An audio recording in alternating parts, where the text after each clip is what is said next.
it's totally feasible that that you could lace marijuana with fentanyl.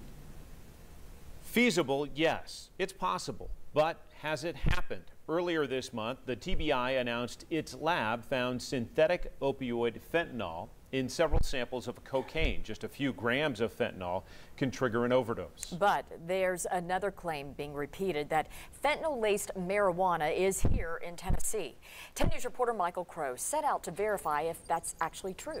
Michael?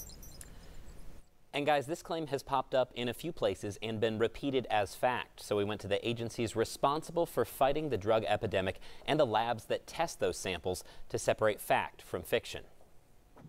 Just a few milligrams of fentanyl can cause an overdose. It's what made TBI's discovery of the synthetic opioid in a sample of cocaine so concerning. Fentanyl is killing more people in Knox County than any other drug. Retired DEA agent Neil Morgenstern discussed this on Inside Tennessee a few weeks back and was asked about fentanyl in other drugs. So, and one of the things that I have to get out, and I want to make sure that the students know when I speak to them, is that we have had incidents right here in the state of Tennessee of marijuana laced with fentanyl.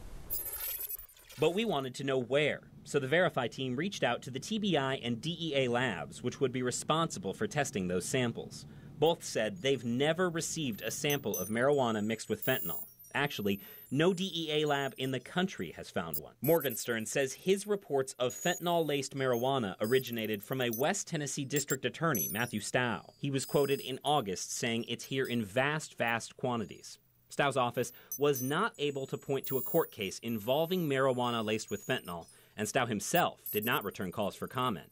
And while it's impossible to say some amounts aren't out there, neither lab has found positive samples, so we can verify this claim is false. But Knoxville DEA resident agent Michael Sarhat says that's not the end of the story. It's totally feasible that you could lace marijuana with fentanyl. So you're saying it absolutely can happen, just to date it hasn't been found. That's correct. But Sarhat and Morgenstern believe the deadly discovery will be the next step of the opioid epidemic. You know, because it takes such a minute amount to kill somebody, you know, I don't know how else to say it. You know, we are deathly afraid of that ending up in any drug. Sarhat says it's not a question of if, but when. And when it's here, we'll know. What's going to be the immediate community impact here? Well, the immediate community impact is people are going to be dying. Kids are going to start dying, and at some point in time, we're going to start losing kids. And it's important to note, Sarhat says DEA labs test large bulk samples, and they believe that fentanyl could be added further down the line in smaller amounts. So it is possible that it's out there somewhere. But guys, again, there has been no positive test yet. Back to you. Michael, thank you. And Sarhat says he recommends talking to your children about opioids and other drugs whenever they're old enough to have their own cell phone, because they're certainly encountering drugs.